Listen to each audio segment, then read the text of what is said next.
अस्सलाम वालेकुम। आज का हमारा टॉपिक ऑफ डिस्कशन है चिनुआ अचेबे।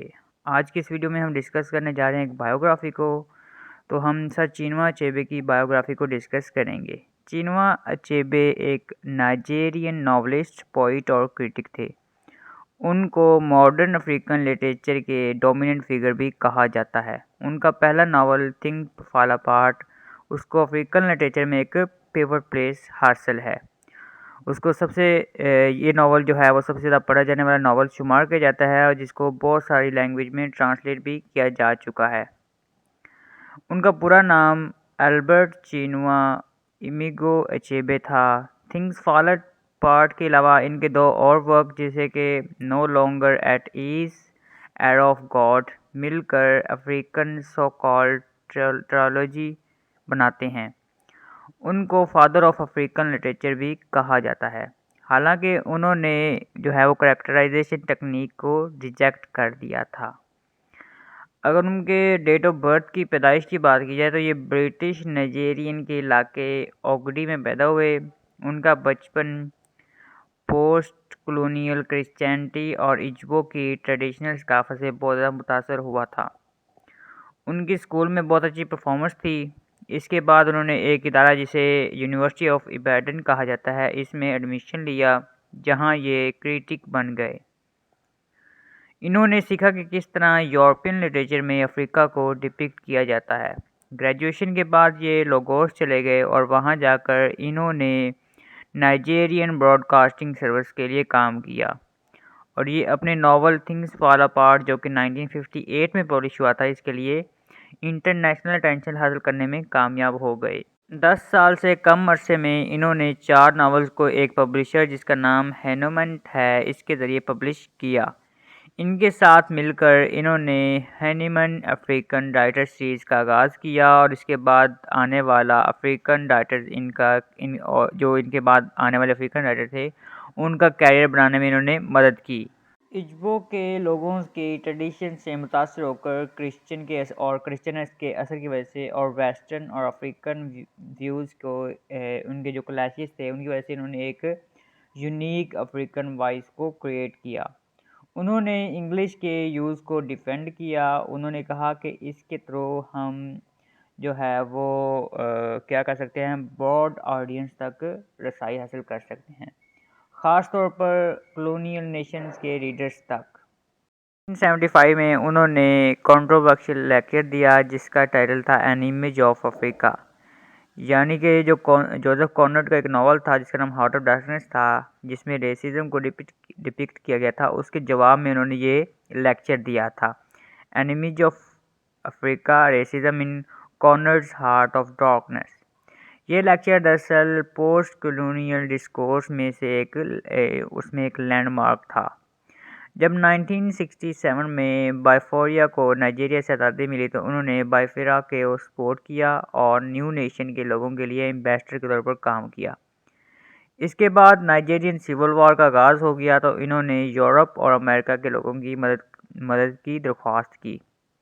जब नाइजीरियन गवर्नमेंट ने 1970 में रीजन को वापस नाइजीरिया के साथ मिलाया तो इन्होंने पॉलिटिकल पार्टीज़ में हिस्सा लिया, लेकिन जल्द ही इन्होंने पार्टीज़ को छोड़ दिया जब इन्होंने पॉलिटिक्स में होने वाले करप्शन और इलाइटिज़म को विटनेस किया। उसके बाद ये बहुत सालों तक यूनाइटेड स्टेट में रहे और एक दफ़ा एक सफ़र के दौरान जब ये यूनाइटेड स्टेट वापस आ रहे थे तो एक कार क्रैश हुआ जिसकी वजह से ये पार्शली डिसेबल्ड हो गए। ये यूनाइटेड स्टेट में 19 साल तक रहे और वहाँ पर इन्होंने जो बार्ड कॉलेज में लैंग्वेज और लिटरेचर के प्रोफेसर के तौर पर काम किया। 2007 में मिस मैन बैकर इंटरनेशनल प्राइज़ को विन किया और 2009 में इनकी वफ़ात तक इन्होंने ब्राउन यूनिवर्सिटी में पढ़ाया। इनके वर्क को बहुत ज़्यादा जो है वो एनालाइज़ किया गया है। इसके अलावा बहुत ज़्यादा डिस्कस भी किया जाता है। नॉवेल्स के अलावा उन्होंने बहुत सारी शॉर्ट स्टोरी भी लिखी, पोइट्री, ऐसे और चिल्ड्रंस बुक्स पर भी काम किया। इनका स्टाइल दरअसल इज्बो ओरल ट्रेडिशन से माखूज़ किया गया है। उन्होंने स्ट्रेट फॉरवर्ड नरेशन को और फोक स्टोरी, प्रोवर्ब्स और ऑरेटरी के साथ कंबाइन किया है। इनके अगर इम्पोर्टेंट वर्क्स की बात की जाए, इनके वैसे तो बहुत ज़्यादा वर्क्स हैं, लेकिन कुछ वर्क्स ऐसे हैं जो बहुत ज़्यादा इम्पोर्टेंट हैं जिनको हम आज डिस्कस करेंगे। तो थिंग्स फॉल अपार्ट जिसकी वजह से ये बहुत ज़्यादा फेमस हो गए थे, वो 1958 में उन्होंने पब्लिश किया। उसके बाद no longer at ease 1960, arrow of God 1964, a man of people 1966। उसके बाद जो है वो शॉर्ट स्टोरी की बात की तो डेड मैन्स पाथ 1953, वो जो ऊपर वाले जो पहले बताए हैं वो नॉवल थे, अब शॉर्ट स्टोरी हैं। उसके बाद सिविल पीस है, द वॉटर है, शुगर बेबी है। उसके बाद gills at war and other stories. उसके बाद वेनिजफुल। तो ये थी इसकी शॉर्ट स्टोरी। अब अगर हम पोइट्री की बात करें, क्योंकि उन्होंने पोम्स पे भी काम किया, एसेस पे भी, आर्टिकल्स भी लिखे हैं, तो जो पोइट्री है, there was a young man in our hall, beware soul brother, other poems, Christmas in Biafra and other poems, flying, the old man and the Kansas.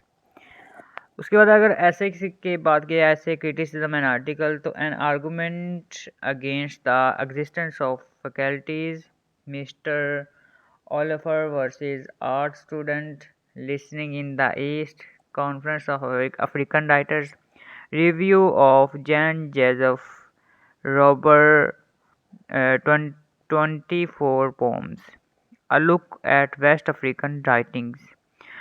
तो ये थे इनके फेमस वर्क जिन पर उन्होंने काम किया।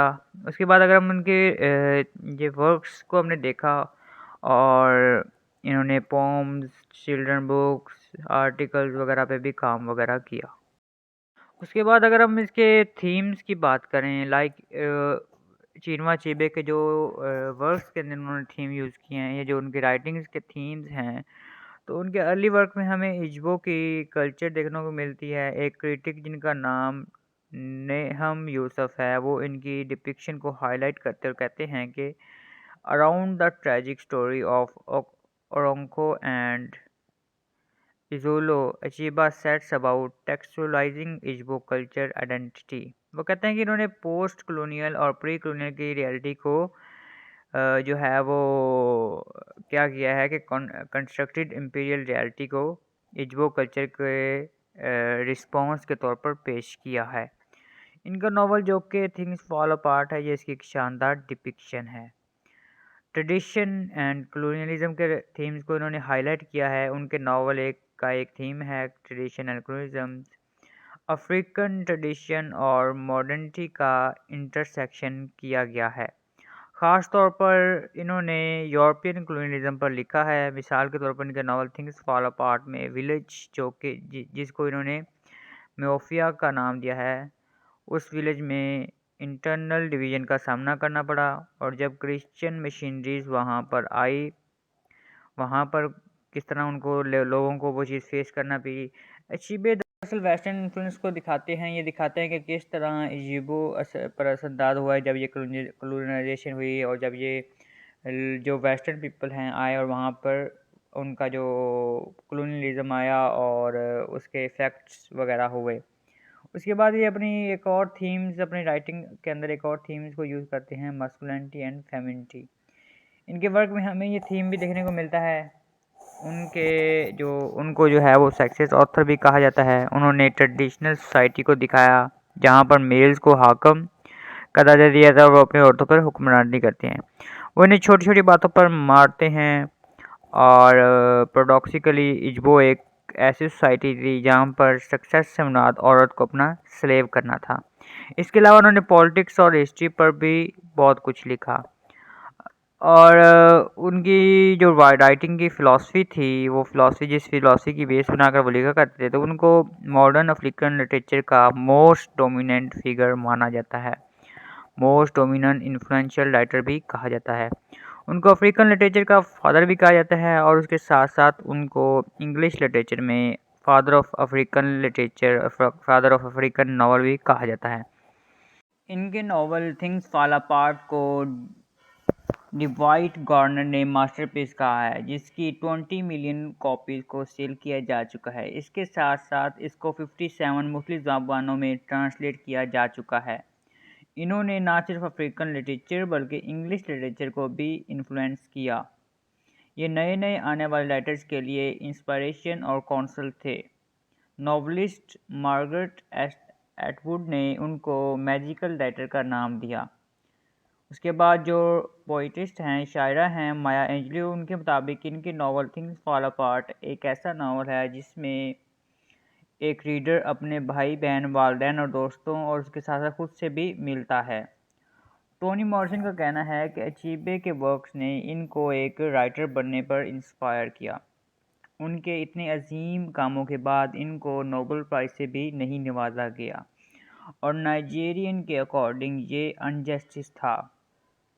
जब उनसे एक इंटरव्यू में पूछा गया कि इन्होंने भी कभी नोबेल प्राइज़ से नहीं नवाजा गया, ये कैसा महसूस करते हैं, तो उन्होंने कहा कि उन्हें इस चीज़ से नहीं फ़र्क पड़ता क्योंकि वो लिटरेचर को एज अ लिटरेचर लिखते हैं और अपने शौक़ से लिखते हैं, ना कि नोबेल प्राइज़ के लिए लिखते हैं और नोबेल प्राइज़ का इससे कुछ लेना देना नहीं है। और नोबेल प्राइज़ एक यूरोपियन प्राइज़ है, ना कि नाइजीरियन प्राइज़। लेकिन उनके वफ़ात के बाद जो सेंटा है उनको बहुत से लेटर मौसूल हुए जिसमें उनको रिक्वेस्ट की गई कि उनके जो है पोस्ट माउसली तौर पर नॉमिनेट किया जाए, मगर उन्होंने रिक्वेस्ट को रिजेक्ट कर दिया। उनके लिए लिटरेचर लिखने का मकसद में सिर्फ एक मकसद था कि राइटर को गाइड करना। उन्होंने 2005 में चिनुआ अचेबे सेंटर को बोर्ड कॉलेज फंड के थ्रू बनाया, जिसमें उन्होंने आने वाले राइटर्स और आर्टिस्ट के लिए डायनामिक प्रोजेक्ट्स बनाए। उन्होंने ग्लोबल अफ्रीकन स्टडीज़ में चिनुआ अचेबे फेलोशिप को इस्टेब्लिश किया। ये लिटरेचर के इज्बो कल्चर के थ्रू और कॉलोनाइजेशन के थ्रू आने वाली मॉडर्न जनरेशन को दिखाना चाहते थे कि इन्होंने इज्बो की ट्रेडिशनल सोसाइटीज़ को पोर्ट्रे किया, एक ऐसी सोसाइटी में जिसमें मर्द हाकिम है और औरत पर हुकूमत करता है और छोटी छोटी बातों पर इसको मारता है और वो वही करती है जो वो चाहता है। उन्होंने अपने राइटिंग स्टाइल में प्रोवर्ब्स का इस्तेमाल किया जिसके थ्रू ये रूरल इज्बो ट्रेडिशन की वैल्यूज़ को डिस्क्राइब करते हैं। इन्होंने अपने ज़्यादातर जो नरेशन हैं उनमें इस चीज़ का इस्तेमाल किया और रिपीटिंग पॉइंट्स का इस्तेमाल भी किया। ये इको इफ़ेक्ट को क्रिएट करते हैं। उनकी शॉर्ट स्टोरी को इतना ज़्यादा नहीं पढ़ा जाता था जितना कि उनके नॉवेल्स को, और वो अपनी शॉर्ट स्टोरी को इतनी ज़्यादा अहमियत भी नहीं देते थे। लेकिन उनकी शॉर्ट स्टोरीज में हमें ओरल ट्रेडिशन का बहुत ज़्यादा इन्फ्लुएंस देखने को मिलता है। उन्होंने इंग्लिश ज़ुबान के इस्तेमाल को तरजीह दी क्योंकि उनके मुताबिक इंग्लिश एक ऐसी तकनीक है जिसके अकॉर्डिंग हम ब्रॉड ऑडियंस तक रसाई हासिल कर सकते हैं। उनके एक ऐसे जिसका नाम इंग्लिश एंड अफ्रीकन राइटर है, उसमें ये डिस्कस करते हैं कि किस तरह कॉलोनाइजेशन के प्रोसेस के थ्रू हम उन लोगों से मिले जो एक मुख्तलिफ ज़ुबान बोलते हैं और हमें एक मुख्तलिफ लिंग्विस्टिक बैकग्राउंड मिला। इंग्लिश का इस्तेमाल से यूरोपियन भी उनके वर्क को रीड कर सकते हैं। चिनुआ को दरअसल नाइजीरिया में स्मॉल ऑथर ने इंस्पायर किया कि वो लिखें, क्योंकि उनके वक्त ज़्यादातर ऑथर नहीं थे, उनके लिए राइटिंग एक ज़रिया था। ये बताते हैं कि वेस्टर्न अफ्रीकन की स्टोरीज़ को बताने का, ये अपनी राइटिंग के थ्रू बताते हैं, वेस्टर्न अफ्रीकन की स्टोरीज़ को बताते हैं, बयान करते हैं और रीडर्स को अफ्रीकन वैल्यूज़ और कल्चर के बारे में एजुकेट करते हैं। ये बताना चाहते थे कि कॉलोनाइजेशन से पहले की इज्बो सोसाइटी कैसी थी और उसमें किस तरह के फॉलोशिप और रूलरशिप जो है वो मूव ऑन करती थी। हमारा टॉपिक जिसमें हमने सर चिनुआ अचेबे की बायोग्राफी को डिस्कस किया। उम्मीद करता हूँ आपको ये वीडियो पसंद आई होगी। अगर आपको कोई भी क्वेश्चन है तो आप पूछ सकते हैं।